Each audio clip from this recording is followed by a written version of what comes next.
Hi friends, welcome back to Sabaya kitchen. இன்னைக்கு நம்ம கிச்சன்ல chicken cutlet, chicken kebab எப்படி செய்யறதுன்னு பார்க்கலாம்.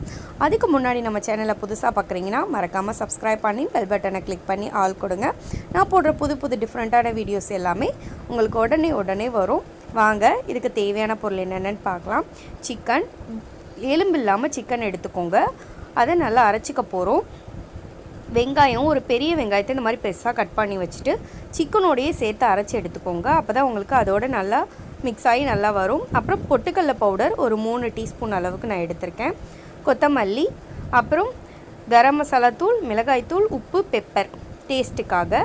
இப்போ இது கூட வெங்காயத்தை சேர்த்து நல்லா ரிவர்ஸில் சுற்றி எடுத்துக்கோங்க. அப்போ தான் ஈஸியாக உங்களுக்கு அரையும். அதை குட்டி குட்டியாக கட் பண்ணி நீங்கள் சேர்த்து அரைச்சிங்கன்னா உடனே அரைஞ்சிரும்.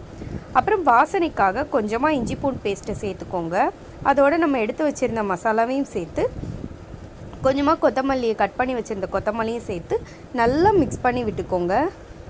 இது செய்கிறதுக்கு ரொம்ப நேரம் ஆகாது, ஜஸ்ட் சீக்கிரமாக உடனே பண்ணிடலாம். அது ஒரு 15 மினிட்ஸ் ஊறுறதுக்கு மட்டும்தான் டைம் எடுக்குமே தவிர செய்கிறது உங்களுக்கு ஈஸியாக செஞ்சிடலாம். கொஞ்சமாக புளிப்புக்கு லெமன் சேர்த்துக்கோங்க. அப்புறம் நம்ம எடுத்து வச்சுருந்த பொட்டுக்கடல பவுடர் இதையும் சேர்த்து நல்லா மிக்ஸ் பண்ணி வச்சுக்கோங்க. அது நல்லா எல்லா பக்கமும் அந்த சிக்கனோட உங்களுக்கு நல்லா மிக்ஸ் ஆகணும் பொட்டுக்கடல. அப்போ தான் உங்களுக்கு உதிராமல் வரும். எண்ணெயில் போடும்போது இந்த அளவுக்கு திக்காக இருக்கணும். அந்த திக்னஸ்க்காக தான் நம்ம பொட்டுக்கடலையும் சேர்க்குறோம். அது பிரிஞ்சு வராமல் இருக்கிறதுக்காகவும் சேர்த்துருக்கோம். நீங்கள் அரிசி மாவு கூட அதுக்கு பதிலாக சேர்த்துக்கலாம். இப்போ இது நல்லா ஒரு 15 மினிட்ஸ் நல்லா ஊறி வரட்டும். பாருங்கள், ஊறிடுச்சு 15 மினிட்ஸ். இதில் கொஞ்சமாக பிரெட் கம்ஸ் ஒரு டீஸ்பூன் அளவுக்கு சேர்த்துக்கோங்க. அதையும் சேர்த்து நல்லா மிக்ஸ் பண்ணி வச்சுக்கோங்க. அப்புறம் ஃப்ரை பண்ணுறதுக்கு பிரெட் கம்ஸும் ஒரு முட்டையை நல்லா கொஞ்சமாக உப்பு சேர்த்து நல்லா அடித்து வச்சுருக்கேன். நீங்கள் முட்டை பிடிக்காதவங்க கார்ன்ஃப்ளவரை கூட மிக்ஸ் பண்ணி எடுத்துக்கலாம். கார்ன்ஃப்ளவர் இல்லைனா மைதா. இதை நல்லா பிசைஞ்சு அந்த பிரெட் கம்ஸ் எல்லாமே மிக்ஸ் ஆகிற அளவுக்கு நல்லா பிசைஞ்சு எடுத்துக்கோங்க. பிரெட் கம்ஸ் நம்ம கிறிஸ்பினஸ்க்காக சேர்க்குறோம். இங்கே பாருங்கள் நல்லா திக்காகி வந்துருச்சு. இதை நீங்கள் கபாப் மாதிரி உருட்டியும் இது பண்ணலாம், கட்லெட் மாதிரி ரவுண்டு ஷேப்லேயும் போடலாம். உங்களுக்கு என்ன ஷேப்பில் வேணுமோ நீங்கள் அந்த ஷேப்பில் ரெடி பண்ணி எடுத்து வச்சு ஃப்ரை பண்ணிக்கலாம். நான் 2 ஷேப்பில் போட்டு காட்டுறேன். ஓவல் ஷேப்லேயும் உங்களுக்கு கட்லெட் ஷேப்லேயும் ரவுண்டாக போட்டு காட்டுறேன்.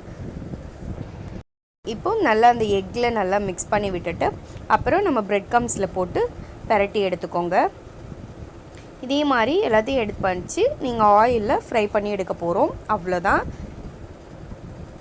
இது ஒரு டிஃப்ரெண்ட்டான டேஸ்ட்டில் நம்மளுக்கு கிடைக்கும்.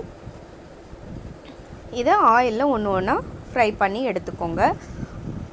மெயின் இதை ஃப்ரை பண்ணும் போது நீங்கள் மீடியம் ஃப்ளேமில் வச்சு தான் ஃப்ரை பண்ணணும். இல்லைனா மேலே உங்களுக்கு ஃபுல்லாக கருகிடும், உள்ளே அந்த சிக்கன் உங்களுக்கு குக் ஆகாது, பச்சை ஸ்மெல் வரும்.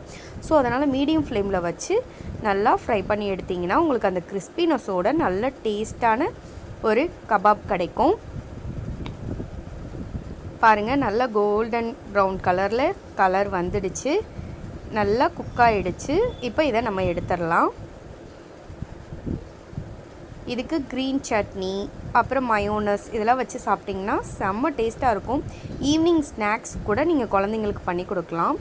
இப்போ கட்லெட் ஷேப்பில் எடுத்து வச்சுருக்கேன். இதில் நீங்கள் முட்டை சேர்க்கணுன்னு அவசியமே இல்லை. முட்டை சேர்த்தா தான் சாஃப்ட்னஸ் வரும் அப்படிலாம் அவசியமே கிடையாது. அதுக்கு பதிலாக தான் நம்ம முட்டையில் பெரட்டி ஃப்ரை பண்ணுறோம். பாருங்கள், இந்த ஷேப்லேயும் நமக்கு நல்லா ஃப்ரை ஆகி வந்துருச்சு. நம்ம சூப்பரான கட்லெட் ரெடி ஆயிருச்சு. லைக் பண்ணுங்கள், மறக்காமல் ஃப்ரெண்ட்ஸ் கூட ஷேர் பண்ணுங்கள்.